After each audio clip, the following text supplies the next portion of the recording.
Okay.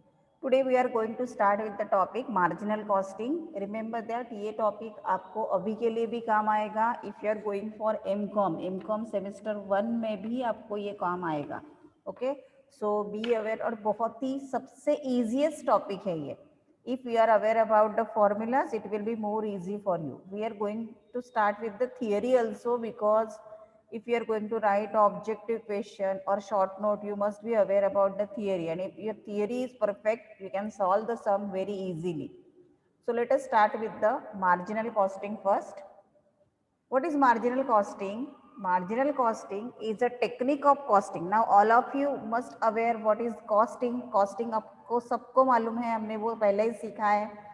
So marginal costing is the costing techniques where marginal cost, that is variable cost, is charged to unit of cost, while the fixed cost of the period is completely written off against the contribution.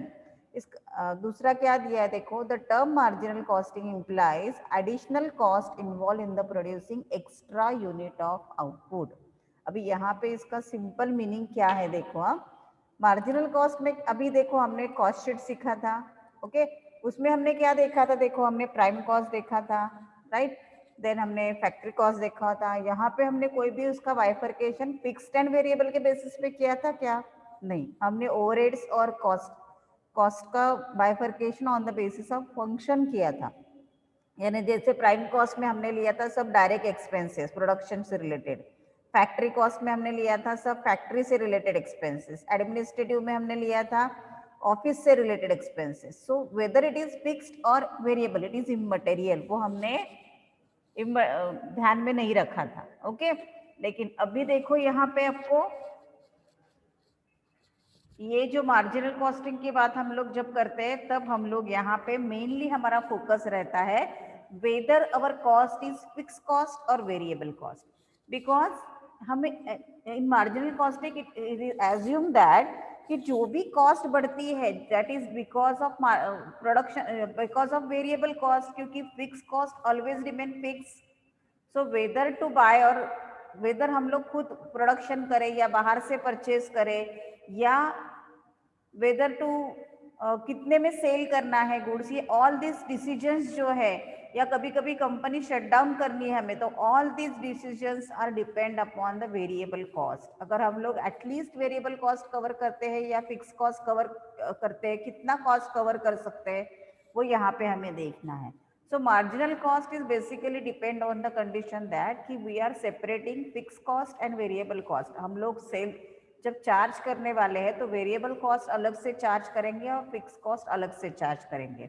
This variable cost is known as also known as marginal cost. Okay, marginal cost को ही क्या बोलते हैं? Variable cost बोलते हैं. Okay, तो देखो यहाँ पे अगर हम लोग कैरेक्टरिस्टिक्स देखें तो मार्जिनल कॉस्टिंग के कैरेक्टरिस्टिक्स में सबसे पहला, जैसे मैंने अभी बोला कि कॉस्ट जो है वो हम लोग फिक्स्ड एंड वेरिएबल में उसको डिवाइड करते हैं. सेमी वेरिएबल ऐसे कुछ नहीं रहता है इसमें. Clear cut cost is divided into fixed and variable.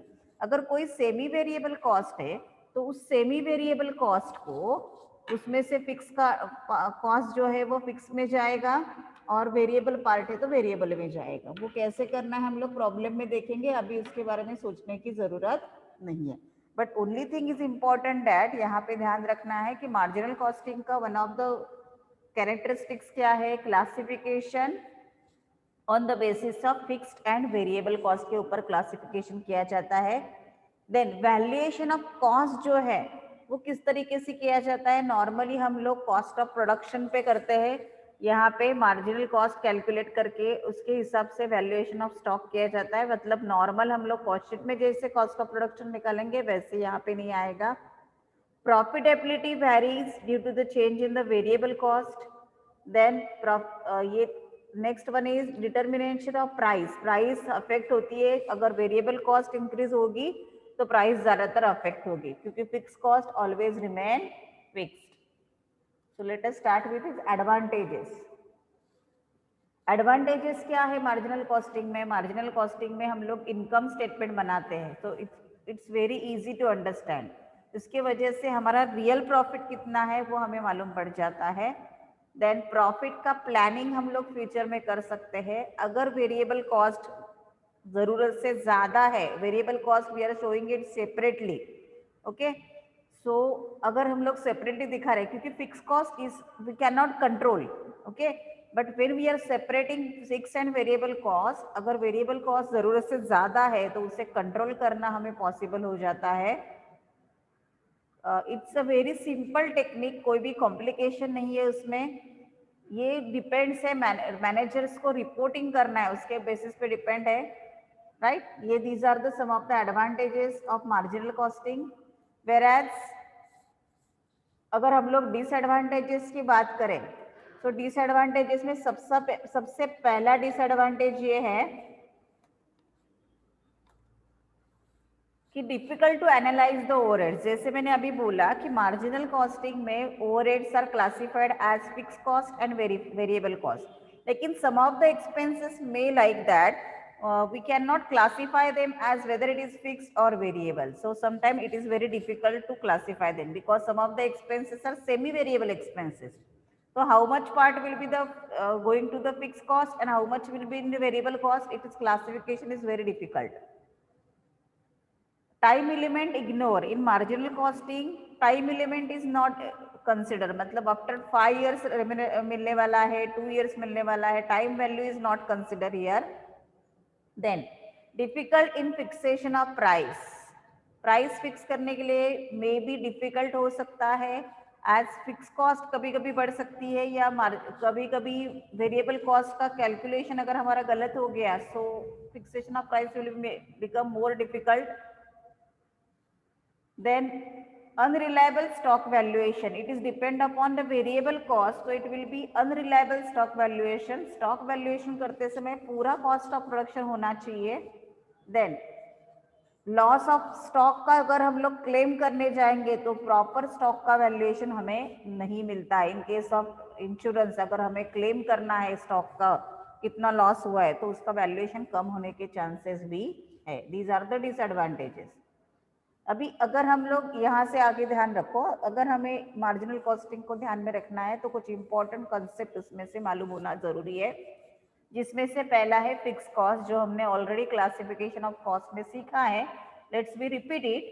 Fix cost means cost or expenses that do not change as the function of activity of business change, मतलब whether the production is increasing or decreasing, the cost which will not be changed is called as fixed cost. Whereas variable cost, which is also known as marginal cost, is a cost which change according to the change in the volume of production. If the production increase, marginal cost or variable cost increase. If the production decrease, marginal cost or variable cost will be decrease. For example, cost of raw material है, correct, और primary packing material है.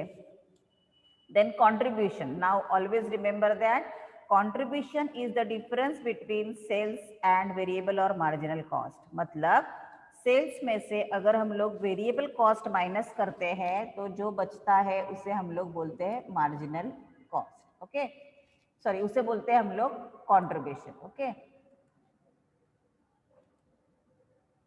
अभी देखो ये इस तरीके से दिखाया जाता है इनकम स्टेटमेंट।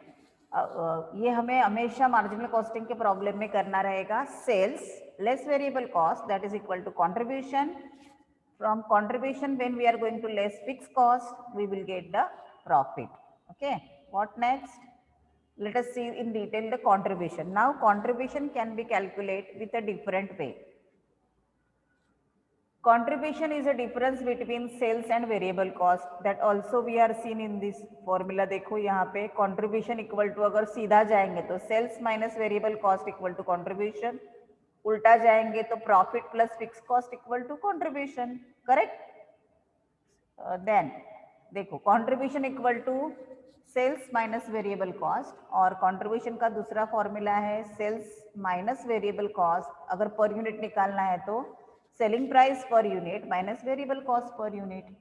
कंट्रीब्यूशन का और एक फॉर्मूला है sales into PV ratio. Now again we are going to see the PV ratio का फॉर्मूला क्या है वो हम लोग देखने वाले हैं, बट यहाँ पे हम लोग कंट्रीब्यूशन की बात कर रहे हैं तो let us see the different formulas of contribution.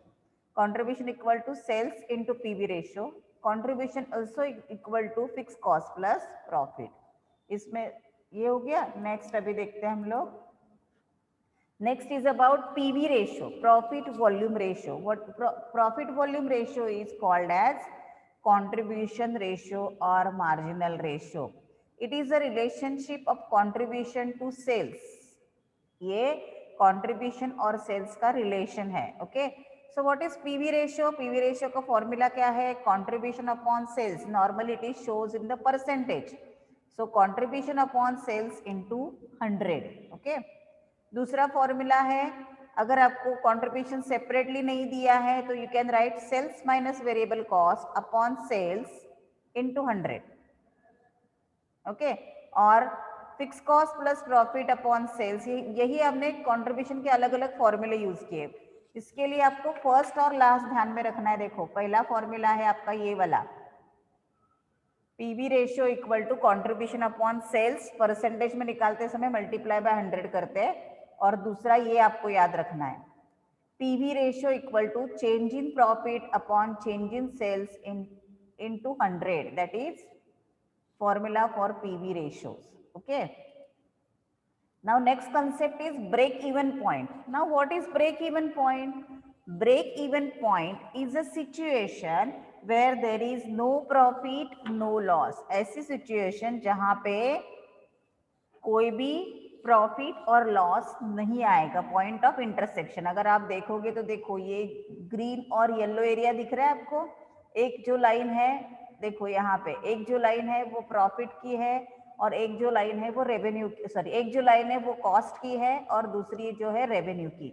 अगर आप ठीक से देखोगे तो देखो ये जो straight parallel to X axis दिख रहा है that is fix cost which will remain same. Then total cost जो आपका है वो आपका फिक्स कॉस्ट से आगे स्टार्ट होगा. इसलिए ये वाला लाइन देखो, ये जहां से कर्सर जा रहा है वो लाइन देखो, this is your cost line. Okay, ये आपकी कॉस्ट की लाइन है. सो रेवेन्यू आपका एक यूनिट भी बेचोगे तो आपका रेवेन्यू स्टार्ट हो जाएगा. अगर 0 यूनिट बेच रहे हो तो रेवेन्यू कुछ नहीं. इसलिए रेवेन्यू का लाइन देखो 0 से स्टार्ट हुआ है. ये वाला, ये आपका टोटल रेवेन्यू है, दिख रहा है. अभी ये रेवेन्यू का लाइन देखो इधर तक कॉस्ट के लाइन से नीचे था, इसलिए ये जो ग्रीन एरिया है उसको आप बोलते हैं लॉस. ये हो गया आपका point of intersection where there is no profit no loss, जहां पे कॉस्ट और रेवेन्यू दोनों सेम है. तो उसे बोलते हैं ब्रेक इवन पॉइंट. उसे बोलते हैं break even point. After this point ये देखो आपका ये रेवेन्यू का लाइन ऊपर चला गया और ये आपका कॉस्ट का लाइन रेवेन्यू के लाइन के नीचे आ गया. फिर ये जो येलो एरिया है उसे हम लोग बोलते हैं area of profit. Got it? Next, now break even point हमने चार्ट देखा, उसका मीनिंग देखा. Again there are different formulas for break even point. First one is fix cost upon, अगर break if we are going to calculate break even point in units, fix cost upon contribution per unit. If you have to calculate break even point in rupees, fixed cost upon PV ratio, then required sales in rupees, required sales. अभी ये हो गया आपका break even point का. इसके अलावा भी और इम्पोर्टेंट फॉर्मूलेज है मार्जिनल कॉस्टिंग में. Required sales in units equal to fix cost plus desired profit, मतलब ये desired profit is given in the problem, divided by contribution per unit. Required sales in rupees equal to fixed cost plus desired profit divided by PV ratio. Then if we are going to calculate profit, profit equal to contribution minus fixed cost, or profit equal to sales into PV ratio minus fixed cost. These are the important formulas for marginal costing. And the last formula is margin of safety. The margin of safety is nothing but difference between actual sales and BEP sales. The margin of safety is nothing but difference between actual sales and BEP sales. Also, there are different formulas for margin of safety. The first and the important formula for margin of safety is profit upon PV ratio. Second formula, in rupees of course, actual sales minus BEP sales in rupees. अगर units में निकालना है तो actual sales units minus BEP sales in units. These are the important formulas in marginal costing. Okay.